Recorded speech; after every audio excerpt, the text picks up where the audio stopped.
ناظرین السلام علیکم، میں ہوں جاوید خان اور آج میں آپ کو خانہ کعبہ کی تاریخ کے بارے میں بتانے جا رہا ہوں کہ اس کی تعمیر کب کب ہوئی اور کس کس نے کی۔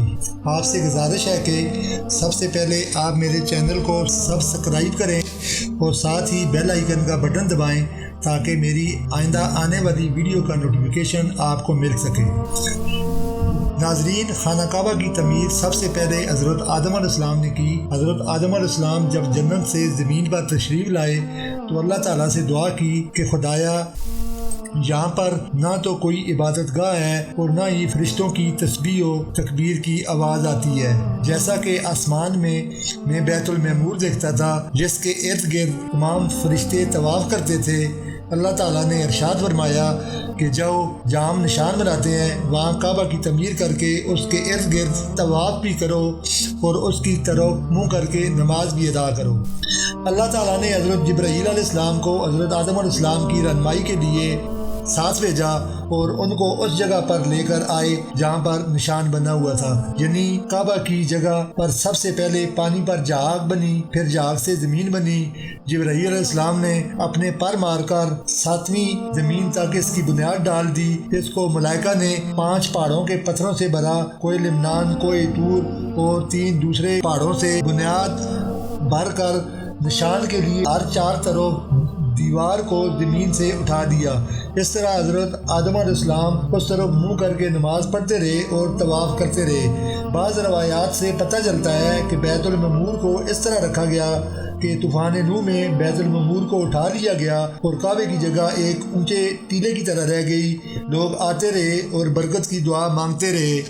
اس کے بعد حضرت ابراہیم علیہ السلام نے خانہ کعبہ کی تعمیر کی۔ حضرت ابراہیم علیہ السلام نے جب حضرت ہاجرہ اور اپنے بیٹے حضرت اسماعیل کو یہاں چھوڑا اور بعد میں یہاں پر آبادی ہوگی تو حضرت ابراہیم علیہ السلام کو حکم ملا کہ حضرت اسماعیل علیہ السلام کو ساتھ لے کر کعبہ کی تعمیر شروع کرو۔ اللہ نے بادل کا ٹکڑا بھیج کر کعبہ کی حد کو واضح کیا اور حضرت جبرائیل علیہ السلام نے خط کھینچ کر نشاندہی کی۔ حضرت ابراہیم علیہ السلام نے آدم علیہ السلام کی زمانے کی بنیادوں پر ہی عمارت تعمیر کی۔ خانہ کعبہ کی بلندی 9 ہاتھ رکن اسود سے رکن شامی تک 33 ہاتھ، رکن غربی سے رکن یمانی تک 31 ہاتھ، رکن یمانی سے رکن اسود تک 20 ہاتھ اور رکن شامی سے رکن غربی تک 22 ہاتھ تھی۔ کعبہ اس وقت مستطیل نما تھا اور طول اور عرض کی ایک دیوار باقی دیواروں سے چھوٹی تھی۔ اس کے 2 دروازے تھے جو بالکل زمین کے ساتھ ملے ہوئے تھے۔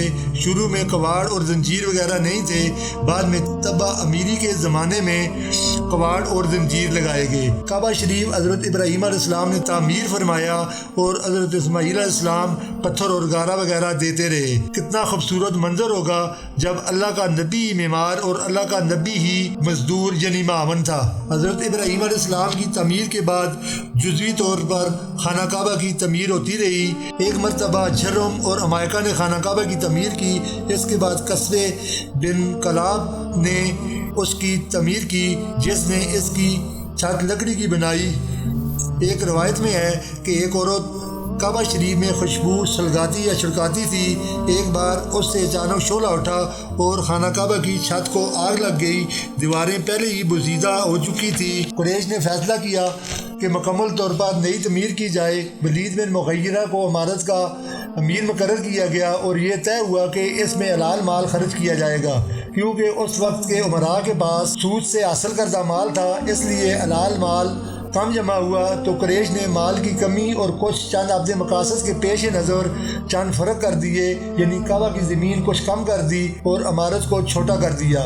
کعبہ سے باہر نکالی ہوئی زمین کو عتیم کہا جاتا ہے۔ اسی میں مہتاب رحمت پر رالا گرتا ہے۔ چھوٹی چھوٹی دیوار سے اسے آج بھی علیحدہ نمایاں کیا ہوا ہے۔ طواف اس کے باہر سے ہی ہوتا ہے۔ قریش نے ایک دروازہ کر دیا تھا، وہ بھی بلند تھا، جسے چاہے اندر جانے دیں اور جسے چاہے نہ جانے دیں۔ اب بھی اسی پر عمل ہو رہا ہے۔ خانہ کعبہ کے اندر لکڑی کے ستونوں کی 2 صفیں بنائی گئیں، ہر صف میں 3 ستون بنائے گئے۔ خانہ کعبہ کی بلندی پہلے سے 2 گنا کر دی گئی، یعنی پہلے بلندی 9 ہاتھ تھی، اب 18 ہاتھ کر دی گئی۔ خانہ کعبہ کے اندر رکن شامی کے قریب ایک زینہ بنایا گیا جس سے چھت پر آسانی سے چڑھا جا سکے۔ اس کے بعد حضرت عبداللہ بن زبیر نے خانہ کعبہ کی تعمیر کی۔ حضرت عائشہ رضی اللہ تعالیٰ عنہ فرماتی ہیں ایک مرتبہ رسول اکرم حضرت محمد صلی اللہ علیہ وسلم نے کعبہ کے متصل یعنی ختیم بنیاد ابراہیمی کے پتھر مجھے دکھائے اور فرمایا کہ قریش نے اس میں کمی کر دی تھی۔ لوگ اگر نئے مسلمان نہ ہوتے اور ان کے جذبات بھڑکنے کا خطرہ نہ ہوتا تو میں ابراہیمی بنیادوں پر دوبارہ کعبہ تعمیر کر دیتا۔ اسی روایت کی بنیاد پر حضرت عبداللہ بن زبیر نے خانہ کعبہ کو منہدم کر کے دوبارہ تعمیر کیا، حتیف کو کعبے میں شامل کیا، 2 دروازے بنائے جو زمین کے متصل تھے، خوشبودار مٹی چونے میں ملا کر گارا لگایا، دروازوں پر دونوں طرف عنبر لگا کر خوشبودار کیا اور نہایت قیمتی ریشمی غلاف چڑھایا۔ جس شخص نے کعبے کو سب سے پہلے غلاف چڑھایا اس کا نام اسد تھا جو شاہ یمن تھا اور طبع کے لقب سے جانا جاتا تھا۔ مدینہ منورہ کی بنیاد اسی نے رکھی تھی۔ حضرت عبداللہ بن زبیر نے خانہ کعبہ کی تعمیر 27 رجب سن 64 ہجری میں مکمل کی۔ اس کے بعد حجاج بن یوسف جو عبد الملک بن مروان کا نائب تھا 74 ہجری میں عمارت کو ختم کر کے اس طرح بنا دیا جس طرح قریش نے پہلے بنایا تھا۔ اس کے بعد ہارون الرشید نے سوچا کہ کعبہ کی تعمیر اس طرح کی جائے جس طرح حضرت عبداللہ بن زبیر نے کی تھی، کیونکہ یہی تعمیر حضرت ابراہیم علیہ السلام کی تعمیر تھی۔ لوگوں نے اس کو رائے دی کہ اگر آپ ایسا کریں گے تو کوئی آپ کا مخالف اٹھ کھڑا ہوگا، اس کو دوبارہ گرائے گا اور اس طرح گرانا اور بنانا معمول بن جائے گا۔ اس کے بعد خانہ کعبہ کی وقتاً فوقتاً تعمیر ہوتی رہی لیکن عمارت کو نہیں گرایا گیا۔ خانہ کعبہ کی موجودہ تعمیر 1040 میں سلطان مراد ابن احمد شاہ نے دیکھا کہ کعبہ کی عمارت بہت پرانی ہو گئی ہے تو اس نے سوائے رکن اسود وہ کونا جس میں حجر اسود نصب ہے تمام عمارت گرا کر نئی تعمیر کروائی، لیکن انہیں بنیادوں پر اس طرز پر جو حجاج بن یوسف نے بنائی تھی۔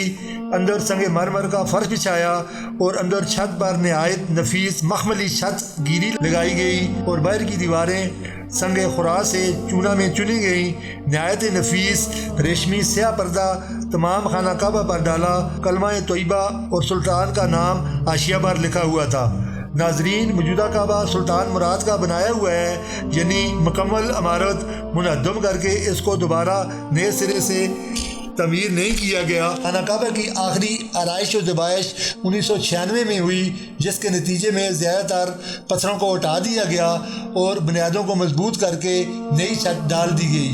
یہ اب تک کی سب سے بڑی اور آخری تعمیر ہے۔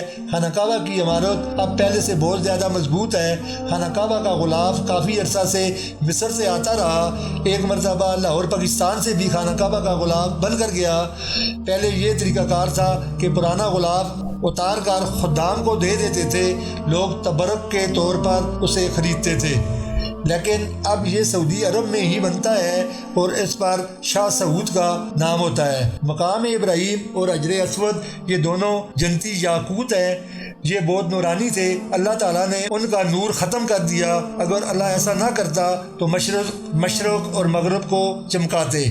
مقام ابراہیم وہ مقام ہے جس پر حضرت ابراہیم علیہ السلام کھڑے ہو کر خانہ کعبہ کی تعمیر کرتے، جوں جوں دیوار اوپر ہوتی جاتی یہ پتھر بھی اللہ کے حکم سے اوپر ہوتا جاتا۔ یہ پتھر آپ کے کھڑے ہونے سے نرم ہو جاتا تھا تاکہ آپ کے پاؤں میں ورم نہ آئے۔ اس کے نرم ہونے کی وجہ سے حضرت ابراہیم علیہ السلام کے پاؤں کے نشان اس میں پڑ گئے تھے۔ اسی پتھر کو جبل ابی قیس پر رکھ کر اس کے اوپر پاؤں رکھ کر حضرت ابراہیم علیہ السلام نے لوگوں کو آواز دی کہ اے اللہ کے بندو حج کے لیے آؤ۔ اللہ تعالیٰ نے ارشاد فرمایا جس کا ترجمہ اس طرح ہے، اور لوگوں میں حج کا عام اعلان کر دے، وہ تیرے پاس حاضر ہوں گے پیادہ اور دبلی اونٹنی پر کہ ہر دور کی راہ سے آتے ہیں۔ آپ کے اس اعلان پر تمام لوگوں نے لبیک کہا جنہوں نے حج کرنا تھا، اور جس نے جتنی بار حج کرنا تھا اتنی بار ہی لبیک کہہ دیا۔ ناظرین، حضرت محمد صلی اللہ علیہ وسلم نے جب مقام ابراہیم کو بیان کیا تو حضرت عمر رضی اللہ تعالیٰ عنہ نے عرض کیا یا رسول اللہ، اس کے پیچھے نماز نہ ادا کر لیا کریں؟ تو آپ نے وحی کے انتظار کے لیے خاموشی اختیار کی۔ اسی دن اللہ تعالیٰ کی طرف سے وحی نازل ہوئی۔ اللہ تعالیٰ نے ارشاد فرمایا جس کا ترجمہ یہ ہے، اور حکم دیا کہ مقام ابراہیم کو نماز پڑھنے کی جگہ بنا بنا لو۔ مقام ابراہیم سے مراد وہ پتھر ہے جس پر کھڑے ہو کر حضرت ابراہیم علیہ السلام نے خانہ کعبہ کی تعمیر فرمائی تھی۔ حضرت ابراہیم علیہ السلام کے قدم مبارک کے نشانات اس پر بنے ہوئے ہیں۔ طواف کعبہ کے بعد طواف کی رکعتیں اسی مقام ابراہیم کے پیچھے پڑھی جاتی ہیں۔ اسی میں اتباع ملت ابراہیمی کی جھلک پائی جاتی ہے۔ اللہ تعالیٰ نے اپنے خلیل حضرت ابراہیم علیہ السلام کے قدم مبارک کے نشانات کو عظمت عطا فرمائی کہ قیامت تک طواف کرنے والوں کو حکم دیا کہ وہ مقام ابراہیم کے پیچھے 2 رکعت نماز پڑھو۔ طواف کعبہ کے 7 چکر مکمل کرنے کے بعد طواف کی 2 رکعت مسجد احرام میں پڑھنا واجب ہے، لیکن مستحب یہ ہے کہ انہیں مقام ابراہیم کے پیچھے ہی پڑھا جائے۔ ناظرین، آج کے لیے اتنا ہی، اجازت دیجیے، اللہ نگہبان۔